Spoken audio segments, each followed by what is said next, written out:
Welcome to Shedding Starlight, your guide to the Kingdom Hearts mythos. Today, we have a shorter than usual episode on the mysterious character DiZ. While members of the organization wear long black leather coats, DiZ wears a unique and quite unusual outfit, best compared to a priest's robe. So little is known about DiZ because he isn't in Sora's route at all, only in Riku's, unbeknownst to him for the most part, because DiZ can somehow change his appearance entirely. It was DiZ who spoke to Riku in the beginning, when he was sleeping, or rather floating, between light and darkness, egging him onto waking up and continuing forth, but DiZ does so under the guise of Ansem. One would think DiZ would lower his chances of gaining Riku's trust by disguising as Riku's worst enemy, but DiZ seems to be aware of the two's history, and might have thought Ansem would be a good bait to lure Riku out of sleep. So why would DiZ do this? DiZ seems to have an agenda with Riku. When Riku reaches the card world of Twilight Town, DiZ approaches him in person, still disguised as Ansem. But soon after, when he reveals his true self, he's still vague in his goal, other than he encourages Riku to choose between light and dark. DiZ wants to see how Riku will grow, even giving him a card to progress through the castle to face Ansem. DiZ could even be using Naminé for his agenda, since he directs Riku to her. DiZ and Naminé most likely met soon after Sora went to sleep in the giant capsule. It's possible DiZ observed this, and then asked Naminé if she could do something similar for Riku, lock away his memories of darkness forever. Even at the end of Riku's route, DiZ again inquired which Riku would choose, the road to light or the road to darkness. Whether DiZ is truly curious of Riku's own decision or is secretly rooting for a specific path is yet to be seen. There is a chance DiZ wants Riku to pick the road to darkness, as his character seems to have ties to Ansem beyond using him for a disguise. While DiZ has a different voice, temperament, and different goal with Riku, DiZ looks exactly like Ansem underneath the red coverings.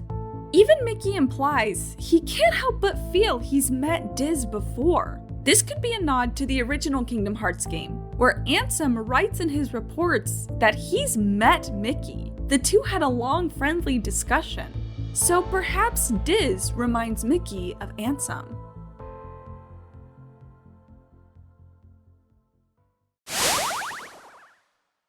DiZ might also have ties with the organization. He knows both that the organization can detect people and that the black coats can prevent this. But the coat also protects the wearer from being devoured by darkness, which is interesting because DiZ does not wear the black coat. This ties another similarity between him and Ansem, as neither worry about the darkness devouring them. If DiZ is familiar with the organization and has ties to Ansem, following those breadcrumbs, one must wonder if DiZ is, or at least connected to, the organization's superior. When Riku asks Vexen if he's with Ansem, Vexen says, "Let us say that he is not the Ansem with which you are familiar. He is Ansem and he is not Ansem. Perhaps a nobody best conveys the idea." Yet whether or not DiZ is also a nobody like the organization members is unknown, as he cleverly states about himself to Riku that he could be nobody or anybody. Again, DiZ does not wear his own black coat, so if he was the superior, perhaps he is so powerful that he doesn't even need the coat. It would explain how DiZ obtained two coats for Riku and Mickey. However, it would not explain why DiZ has absolutely no contact with any of the organization members. Plus, no one in the organization mentions his presence. When Zexion thinks he smells the superior, he realizes he was mistaken. So somehow, DiZ, a part of the organization or not, can travel around the castle undetected and not fearing the darkness.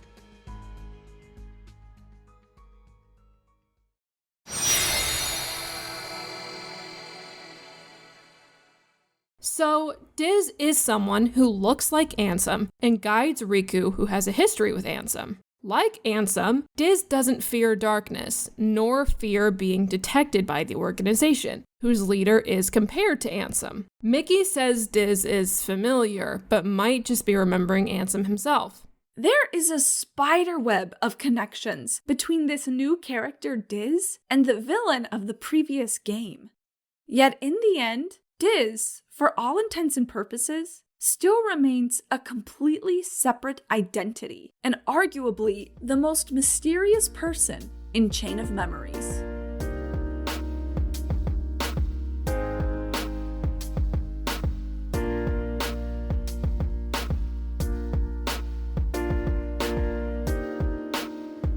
Hello, everybody. Welcome back to the discussion portion of this week's episode on DiZ. Ooh. Today I'm here with Hannah. Hello, Hannah. How are you? Hi, I'm good. How are you?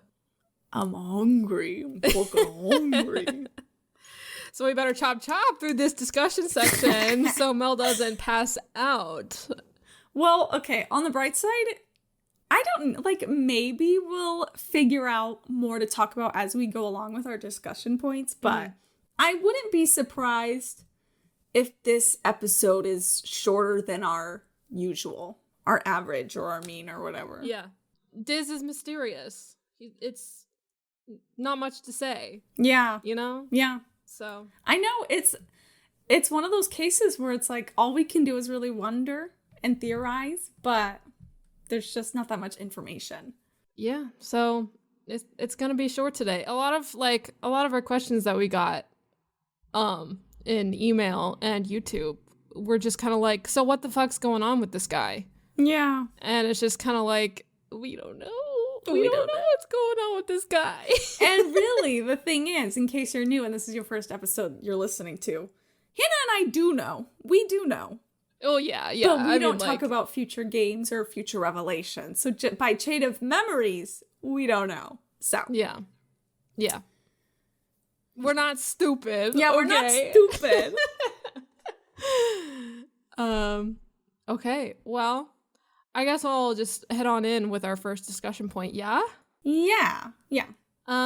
So, I noticed when we were kind of describing DiZ and sort of what his role is in this game, you kind of described in our script DiZ as kind of like an observational type, like person who's kind of watching Riku to see what he does as he progresses. And so, I don't know, I kind of saw a similarity there between him and Vexen, as like, you know, Vexen collecting data to see what he can do with Riku's data. And it kind of seems like DiZ is kind of doing something similar, watching Riku closely to see what's gonna happen, what he can do. Sort of like, you know, all the sciencey stuff that is being introduced in this game. So I just kind of thought that was an interesting thing to look at. There's not a lot we can look at as far as this character goes. So it's interesting to analyze. Yeah. No, I do agree. His actions. I do agree that not even just like what he's observing Riku in Chain of Memories, but he clearly has, at least to me, it seems like he's been observing him for some time because like he knows he's got some beef with Ansem. He knows he kind of is in between light and darkness. So he clearly has been, like you said, gathering information on Riku, and like for what? So it's very interesting. Yeah, and like I don't want to jump all the way ahead to email questions already, but like that was the question that we got from a couple people. Like, how does DiZ know any of this about Riku? How does he know Riku? What's his deal with Riku? Yeah. Like, why did he show up at the beginning? It's weird. To me, there's always something eerie about a character you just meet for the first time, but then there are hints that, no, they've been around forever. You just didn't know. Like, there's something spooky about that, so. Mm-hmm. Yeah. Yeah. That's interesting. So, speaking of Riku with Ansem and how Diz knows about that. So in the Twilight Town card world, and Diz appears to Riku at first as Ansem, and then he kind of goes back to looking like Diz after Riku was like, bitch, who are you? I know you're not Ansem. Uh-huh. What is so... Like, first of all, we gotta talk about how Diz can just, like, transform his appearance. Yeah. Because, like, I can't tell if Diz can transform as anybody, or if because he looks like Ansem underneath his bandages, if maybe he can only transform as Ansem. Yeah. Because, like, there just seems to be some connection between the two people. And so it'll be interesting to see if Diz... Because, like, okay, so if Diz can transform as, like, anyone, maybe that's how he's so good at sneaking around without wearing that black coat. Yeah. But you would think people would, like, smell him. So, I don't know. It's so weird. It's weird. It's like... Yeah, that's another question we got from people is, like, he's sneaking around the castle. Does the organization not know? Do they not care? Yeah. Like, what's the deal there? Is he, I don't know. What's he doing? He's a slithery little snake. He really is. Diz. With a Diz. Thank you, yes. But yeah, it's I don't know. Like, I feel like a lot of our discussion is just kind of going into a little bit of a dead end right now, because it's like, it's weird. I don't know. Something's going on there, you know? But, so if you're listening, you might be wondering, like, well, if you don't have any fucking answers, like, why even make an episode about him? Like, what's the fucking point? Yeah, Mel, what's the point? So you and I can't come to any conclusions, but I still think it's important to point out all of these different weird traits about him that we do know. Mm-hmm. And so, like, there are just so many connections between him and Ansem. And, like, so I think I may have written this later on, but I'll just say it now. But, like, I'm gonna be real. So when I first got into Kingdom Hearts, I got into Kingdom Hearts around the time, I want to say that Days, 358, Days over 2 or 2 days, whatever, had just come out. Because I remember seeing, like, internet ads for it, I feel like. I don't know. Yeah. I'm pretty sure that's when I got into Kingdom Hearts.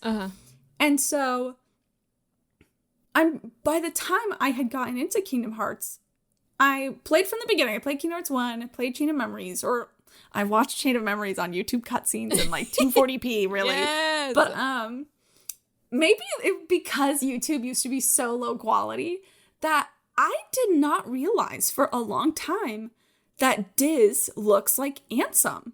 Yeah. I didn't realize that for, like, I want to say, like, a couple of years. I know how dumb that sounds, but, like, I didn't.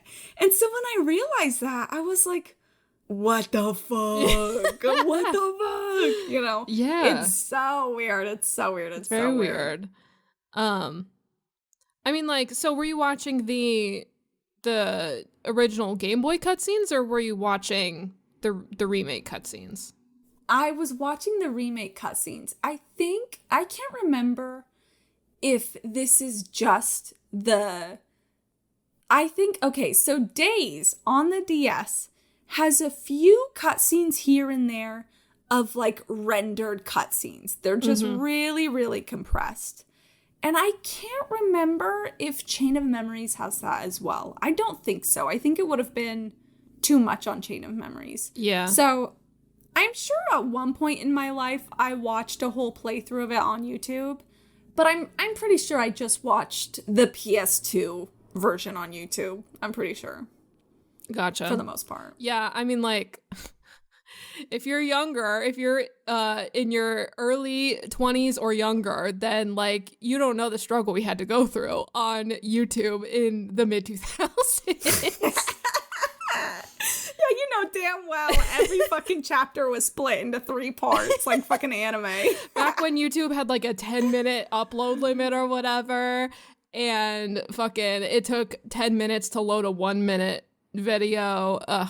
Yeah. We had it rough back in the mid 2000s, but you know, I complain a lot about streaming these days, but you know what? This is the golden age. This is better. Yeah.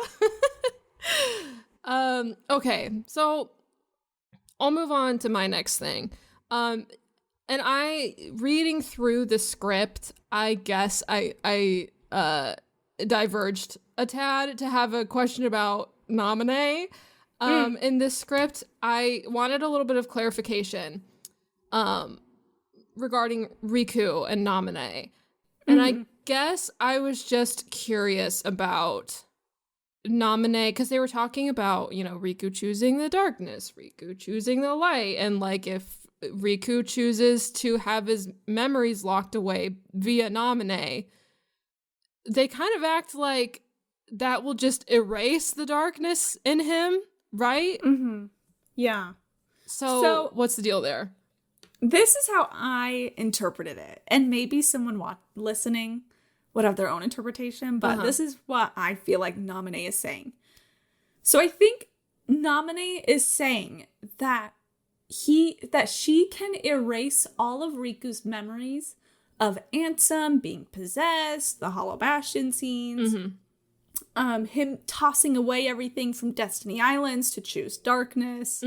I think she's saying you'll forget all of that.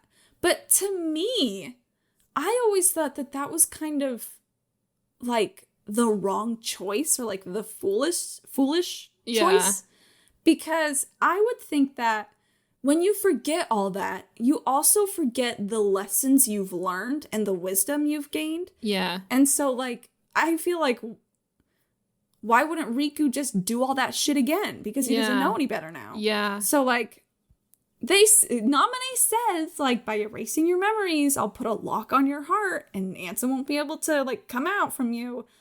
But I guess I just disagree. Like, I feel like I'm glad he chose to remember. Yeah. Because now he has that wisdom and he can be like, no, I'm not doing that again. I've already suffered. I've gone through this. I'm not doing it again. So that's what I think. That also, to me, just kind of seems like putting a Band-Aid on a wound that needs stitches. You know? So real. Yeah. Like that. Like, I feel like it's not gonna work. Like, I feel like it, like, Nominee's got great powers and everything, but I feel like it just is not gonna work.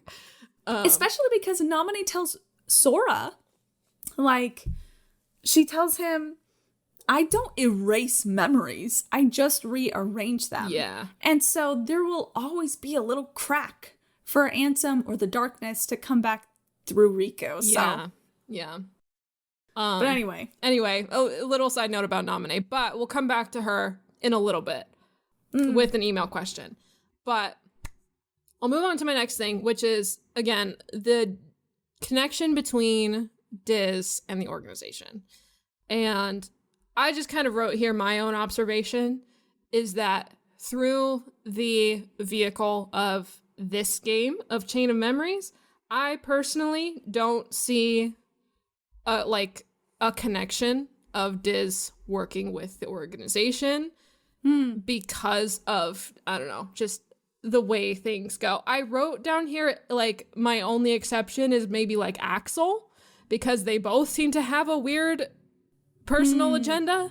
They both seem to be kind of steering their own ship.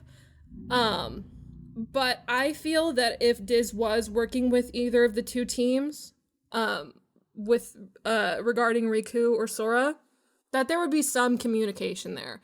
There would be some you're right. other signal there. And that doesn't mean that, I don't know, maybe there was a connection in the past. Like, obviously, DiZ has knowledge of these people. So, like, I don't know if that's like... But you have a good point. Like, yeah. You would think that if he was working with the organization, that there would be, especially, maybe not in Sora's route, but at least in Riku's route, there would be some scene, even if it's like, okay, so in Sora's route, there's just a shot of the replica Riku's legs as he, like, walks into a room, and, like, you're supposed to be like, what, Riku? Like, why is Riku here? Right. So, like, I feel like even if they didn't show us like a full-on scene of Diz talking with another member that they would collude, like they would at the very least show like Diz walking into the room and you don't really know who he is, like who is that? Mm-hmm. But we don't get any of that. So that, to me, I think you're right. Like, I try to like toy with possibilities since we don't know things, but I think you're right. There's not really much to suggest except other, like you said, in the past. Because Diz does have, he is familiar with the organization. Yeah. And he does know that about their coats and like the weird abilities they have. Yeah, and he has 2 of them to give away. And he has fucking 2 of them. Like, he has a suspiciously Mickey-shaped one to give away. He sewed that one himself, and he said, "This is for this little rat." So that's my opinion on it. Yeah, I can see that. Which, like, to me is only more because, like, Ansem didn't make any fucking mention of the organization. Those two didn't really seem to be connected or like crossing paths at all. And so it'll be really interesting to see if Diz might be like the link between the two, where he like knows about the organization, about their coats, has 2 of their coats on hand, and he knows about Ansem and Riku's history with Ansem. He looks fucking exactly like Ansem. Mm-hmm. So it's interesting if he's like the bridge between these 2 topics. Yeah. For at least from what we know, what we have so far. Yeah. Ooh, mystery. So, yeah. So anyway, that's all you and I wrote. Yeah. So let's jump over to emails. Thank you everybody for sending emails. Yeah. So we had to kind of talk amongst each other and remember like, okay, what does Chain of Memories reveal about Diz, and what do we learn more about him in future games? And so if your question didn't get asked, it's probably because we were like, let's save that for the future. Yeah. That's a little too much knowledge than what we have right now. So honestly, we got more questions on Diz than I expected. Oh, I was not really expecting to get any on this one. Yeah. So I'm so sorry if we did not answer the question that you submitted for this. Mm-hmm. And I feel like a lot of the questions that were asked are questions that we talk about in the script or something that we just talked about in the discussion. So if you didn't hear your question, it's either about something from the future games or something that we feel like we've already touched on a little bit in this episode. Which brings me to our first email from Dyxo. Dyxo sent us a very long list of questions, which I get it, girl, I do. But I think the most interesting one that they asked us was about Naminé, which is the very first question they listed. How does Diz know about Naminé and what she can do and everything? That's so interesting. This is something that, once again, like, I didn't even realize, like, it was like while I was writing this script that I was like, wait, what the fuck? Mm-hmm.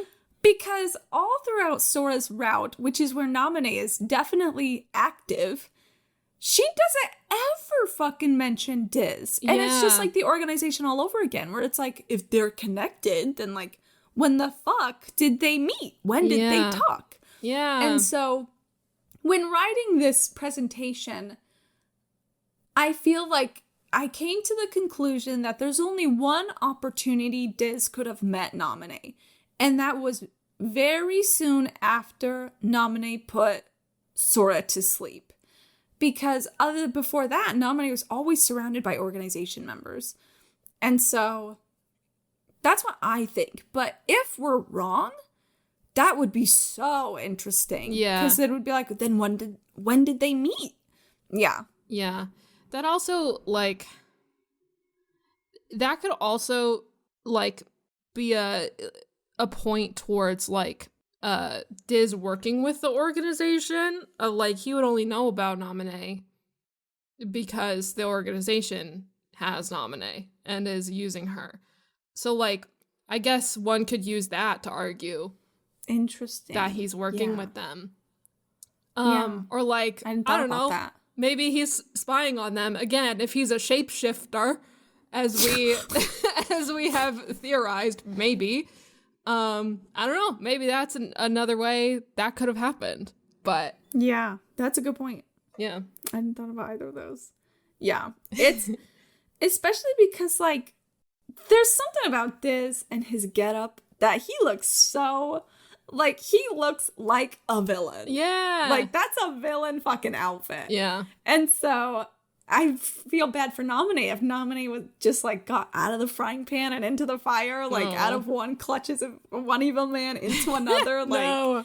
I don't know Diz. I don't fucking trust him. You know, who the fuck is he? Who is he? What's he doing? Especially because, oh my gosh. So I forgot about this line and I kind of wish I included it in the presentation. Well, first of all, let me see. Okay. So actually, let me read Isaiah's email first, and then I will include what I'm about to say. Okay.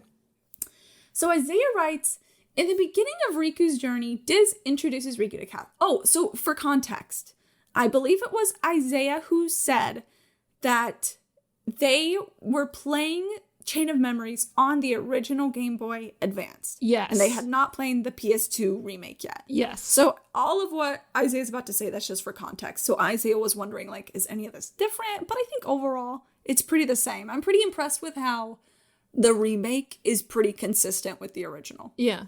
But anyway, Isaiah says, in the beginning of Riku's journey, Diz introduces Riku to Castle Oblivion, along with the knowledge of the castle's room reflecting Riku's memory, and more specifically, how the rooms will contain nothing but Heartless due to him casting away all that he loved for Darkness in Kingdom Hearts 1. I'm assuming at this point, the voice is not yet Ansem, because a bit later, this is Isaiah saying this, because a bit later, the voice shifts from having a normal conversation with Riku to telling him directly to submit to the dark. Yes, that is something I think we're all on the same page on, is that Ansem is like, submit to the darkness, be in the dark, follow me, do my bidding, blah, blah, blah, blah, blah. Yeah. And yet Diz is like, he's a lot more lax in his approach to Riku. Yeah.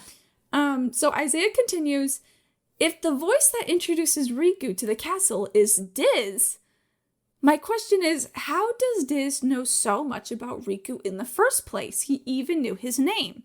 Yeah, so if you are someone who just watched the cutscenes of the Chain of Memories PS2 version, I'm hoping that the cutscenes you watched included a text scene, not voice, not dialogued, of Riku and Hollow Bastion, where this voice, that's probably Diz, was like, this was your bedroom where you stayed when you were with Maleficent. You know, you cast away everything aside, but at least you got a cute little bedroom. Like, and so Diz clearly has like information on Riku. Yeah. And so it seems to me, I want to say that Diz was like following Riku around or something, or like spying on him or something. Mm-hmm. And eventually realized, like, I think this kid can do something that I need done. Because at one point, I forgot about this line, and this is the line that I felt like I should have included in the presentation, but I just completely forgot about. I'm really sorry. Is at one point, Riku is asking Diz, so are you supporting me or are you abandoning me? And Diz says it depends on what you choose. Ooh. Which to me is such a line implying like, yeah, I'm going to use this kid, but if Riku chooses a path that I am not rooting for, then fuck him, I don't need him. Yeah. It seems to me like that line really implies like Diz needs Riku to do something specific, and he's kind of looking for Riku to accomplish something, but he has his cards, Diz has his cards so close to his chest that he's not willing to hint or reveal what it is that he needs Riku to do. That's so interesting. That's so spooky. Yeah, it is. It is. Especially because I'm just like, Can we just leave Rico alone? I know. He's been through enough. He's been through too enough. much. Leave him alone. He's just a little guy. Yeah. He's been through it. I love Riku. Leave him alone. Yeah. Yeah, wow. That, I don't know. That gives me whole, like, I've been watching you the whole time vibes. Ugh. It just gives me the fucking willies. Yeah. Ugh. Yeah. And that, like, I guess that harkens back to my first point of, like, Diz being an observer, but maybe now with that information, it's less of a passive role and more of an active role. I don't know. That's crazy. It's almost like, what's a good example? I don't know. I don't have a good example, but it is definitely like, I'm going to wait and see and wait and wait. Okay, here's my chance. I'm going to take advantage of the situation. Yeah. It's very spooky. And it'll be interesting to see Diz in that more active role where he is, maybe it doesn't happen, but I feel like it's alluding to Diz doing something with Rico. Yeah. Mm-hmm. Yeah. So I would agree. Like, buckle up, I guess. We'll see. We'll be keeping a close eye on Diz moving forward. The other one wrapped in red bandage. Yeah. This last question, I feel like we already talked about. I think I just put it here just in case, if you want to read it. Yeah, Alex writes, does the organization know that Diz is roaming across the castle? If yes, are they allowing him to, or can they not stop him? If no, how does he hide from the organization? It's just so weird, especially because, like, Zexion at one point is like, oh, I thought I smelled Ansem. Like, that was weird. Like, yeah. I don't smell him anymore, but I thought I smelled Ansem. But in that moment, I think we talked about in a previous episode, I think you said I don't remember. You cleared that cutscene up, and I think I realized I was misinterpreting.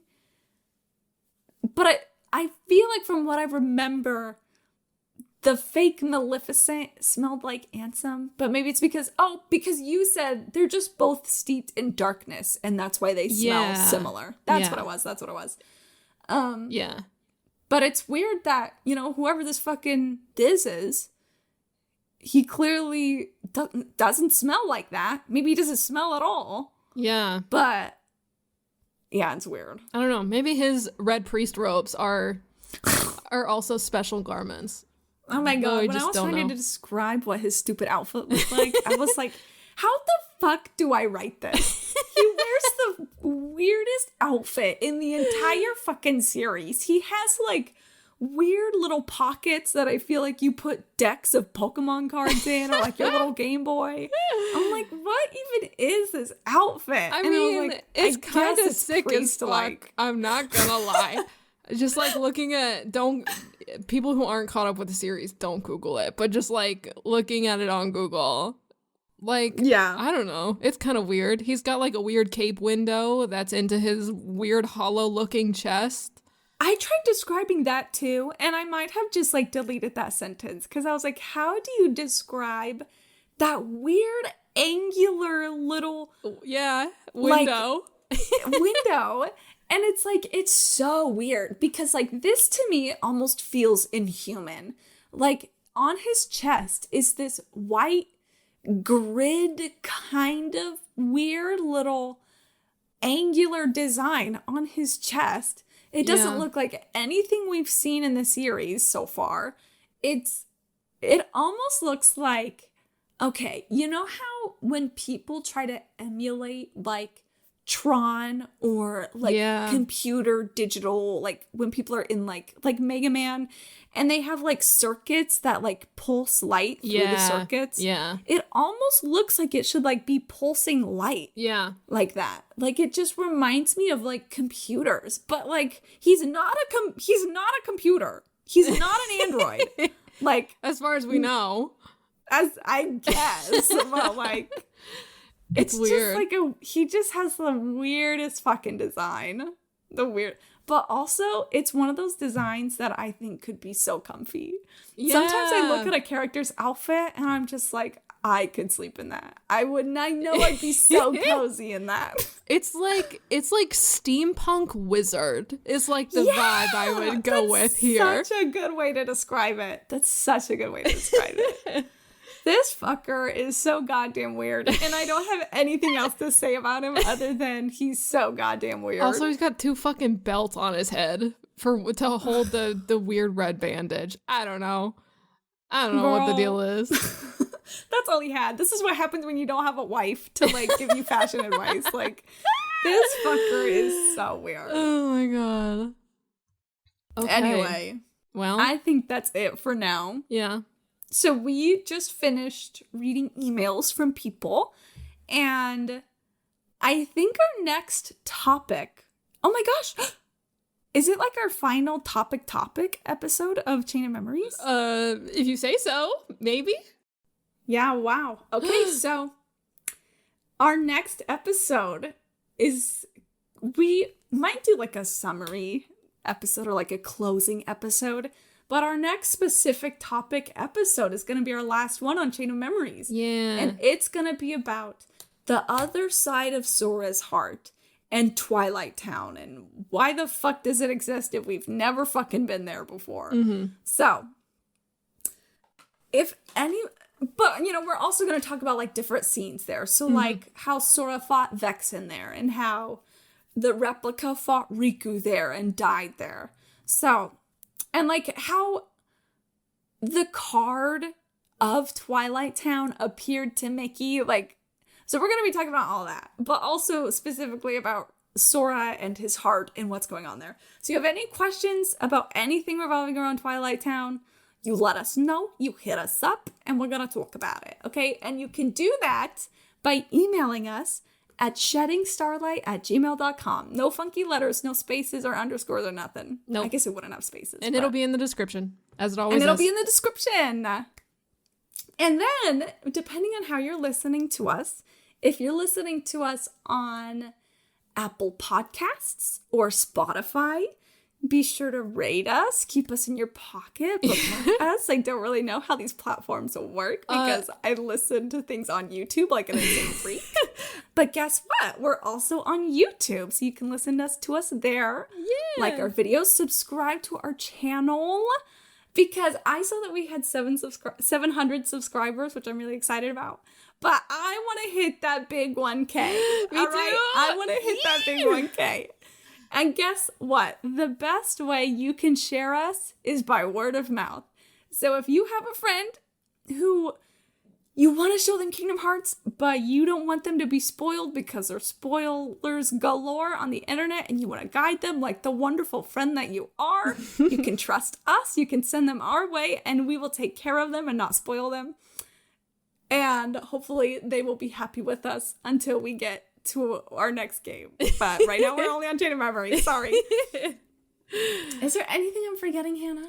No, I don't think so. I think you're doing so good. Yeah, You got this in the bag. I think that's it. That's it. So thank you for listening. And we'll see you in the starlight.